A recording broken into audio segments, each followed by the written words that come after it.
Good morning, dears. This is Pratibha Bojka, lecturer in English, Giriraj Government College, Nizamabad.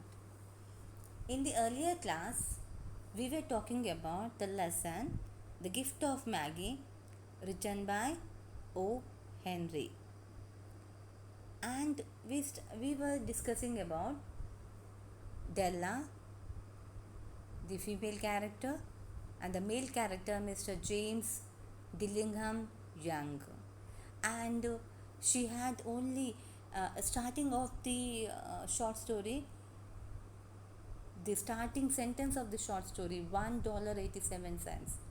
She had only that much of amount in her hand, and the next day was Christmas.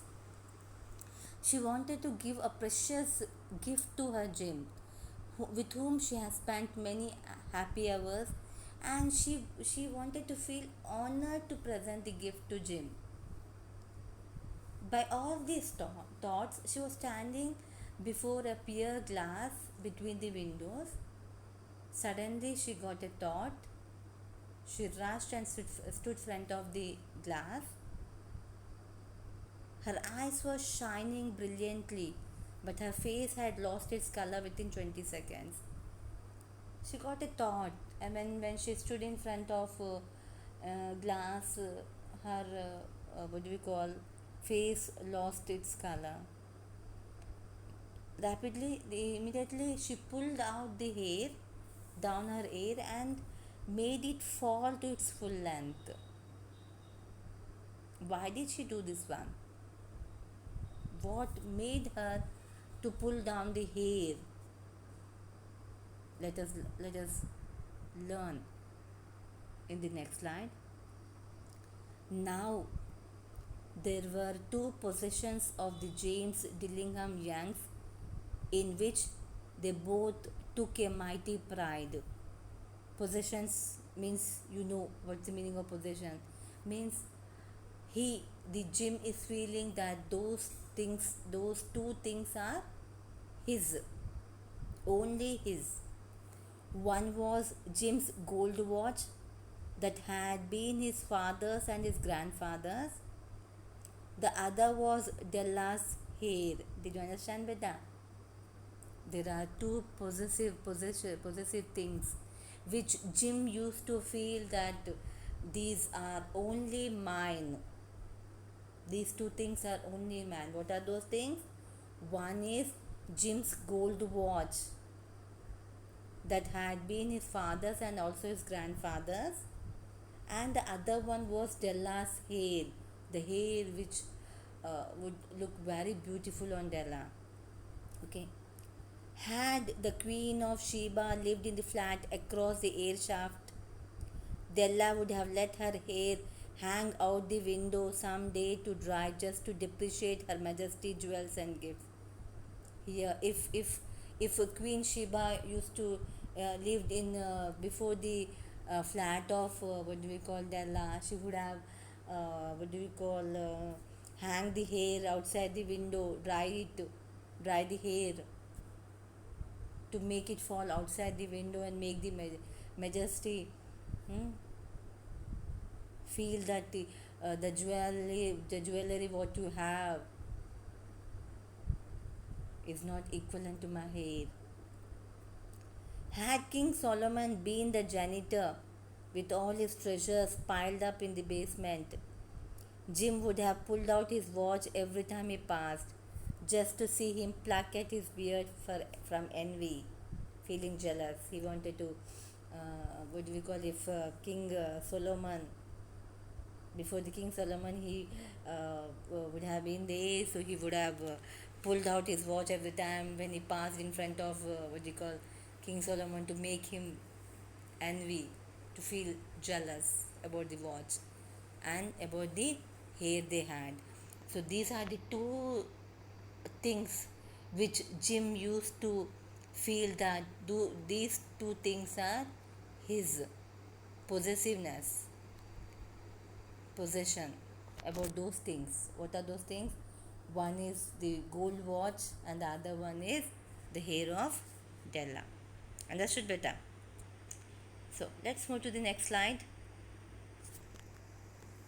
So now Della's beautiful hair fell out her, rippling and shining like a cascade of brown waters.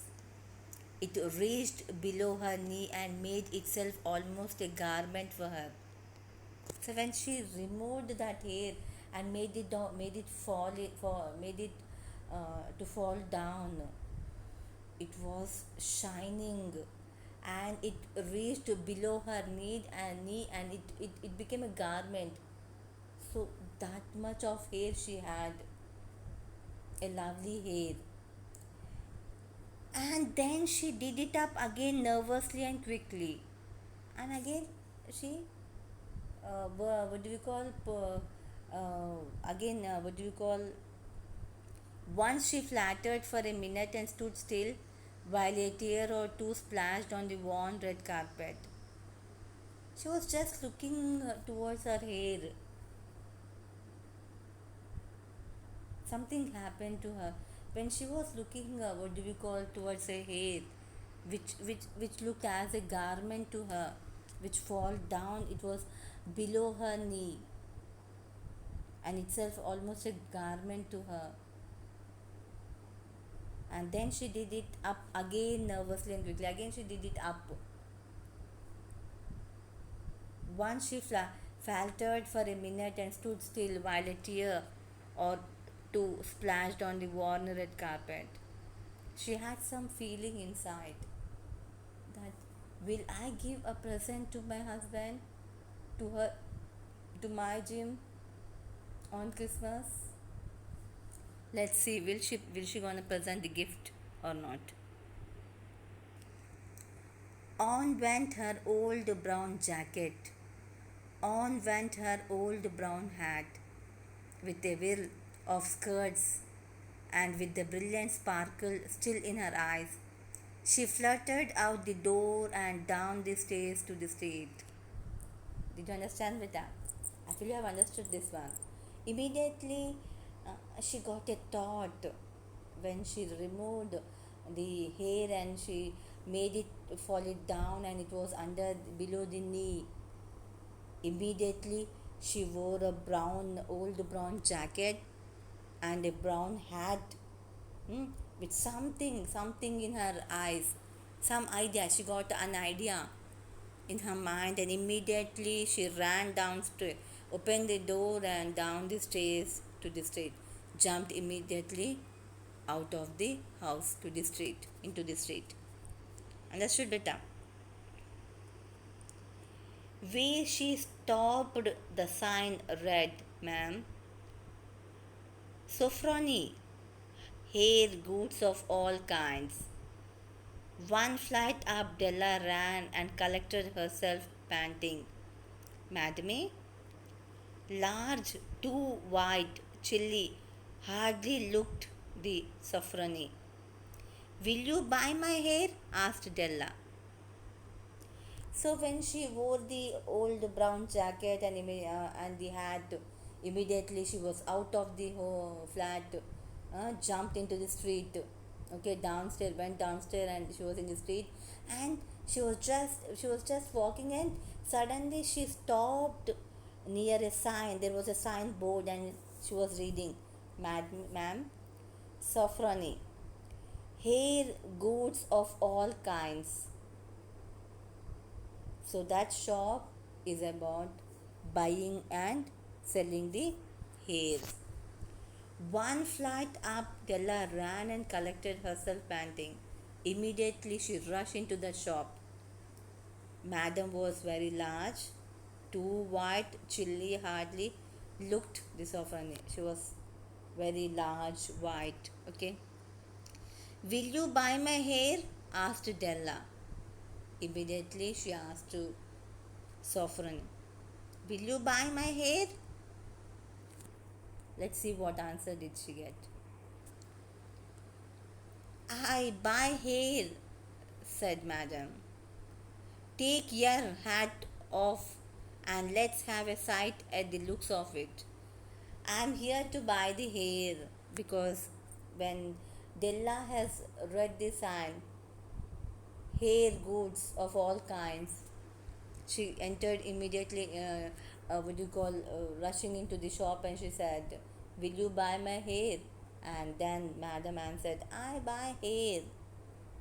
And she said, "Take out, remove your hat off. You have wore the hat. And I just want to look your hair, how it looks. I want to just have a sight how it looks, how your hair look."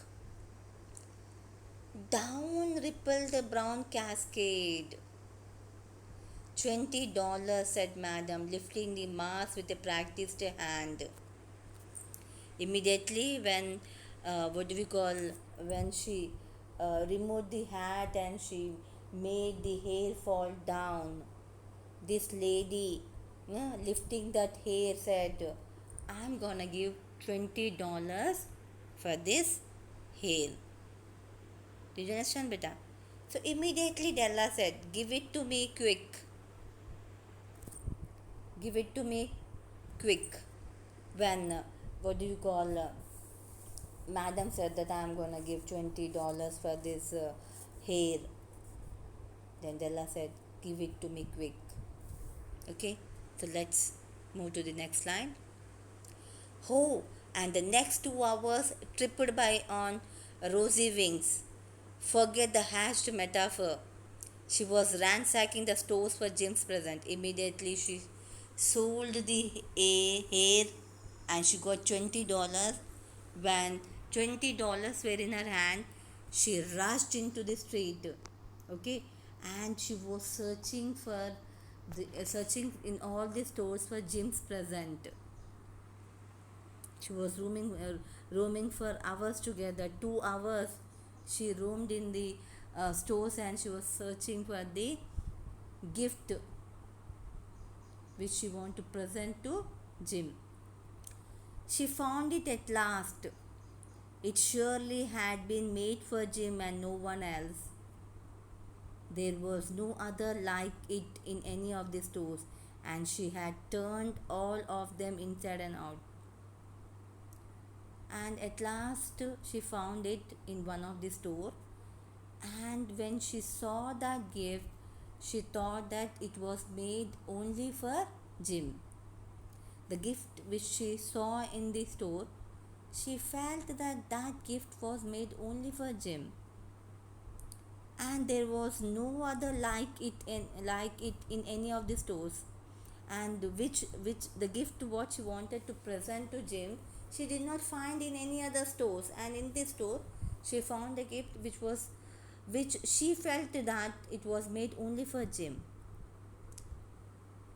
It was a platinum fob chain, simple and chaste in design, properly proclaiming its value by substance alone and not by meretricious ornamentation, as all good things should do. And she said, and the gift is of platinum fob chain. Okay, and she says that ornament is really very precious. Okay, did you understand, beta?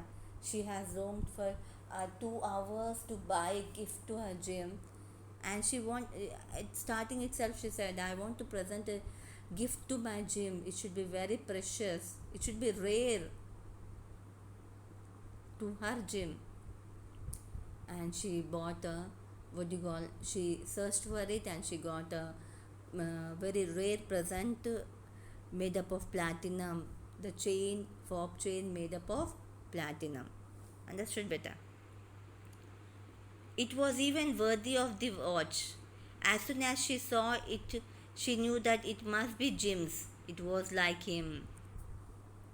Immediately, when she saw that fob chain made of platinum, it was even worthy of the watch.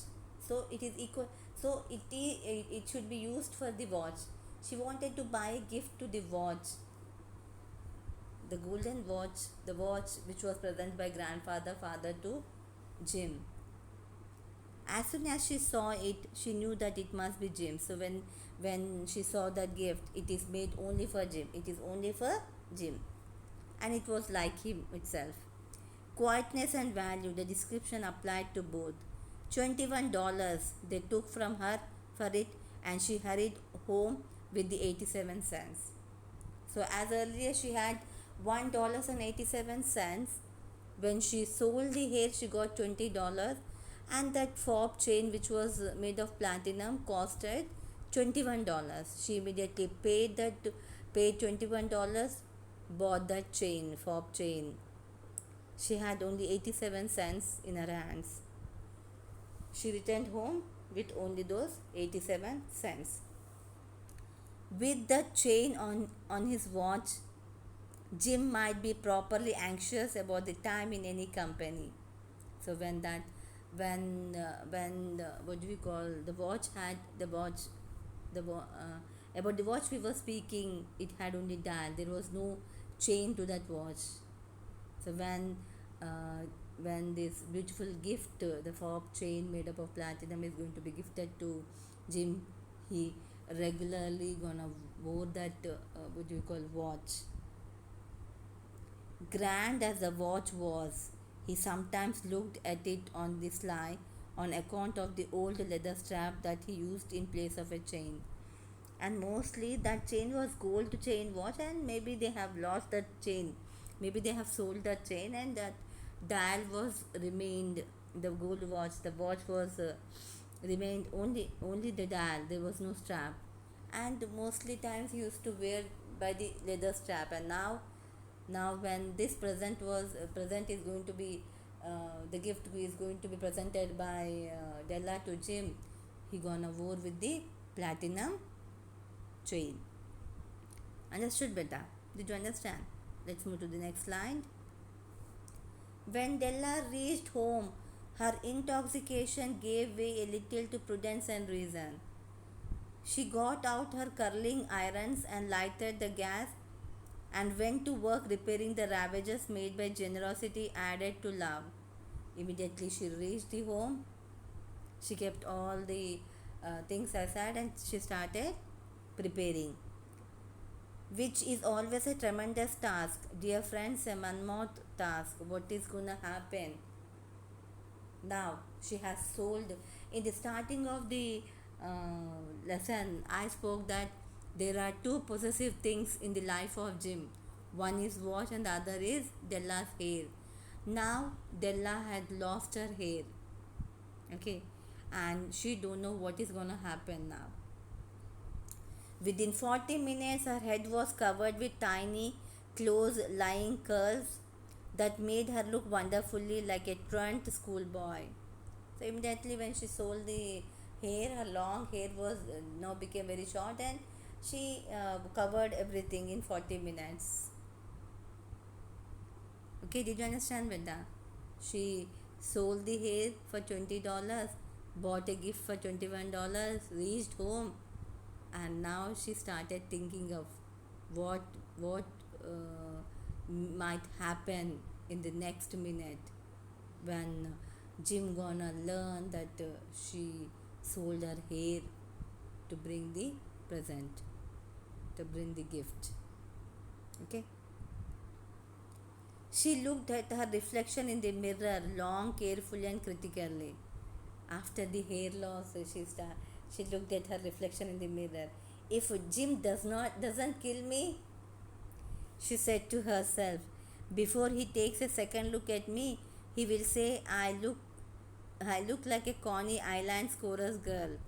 But what could I do? Oh, what could I do with $1.87? When she looked at the mirror, immediately she was by seeing that short hair, she thought, if Jim doesn't kill me, if Jim kills me, what gonna happen?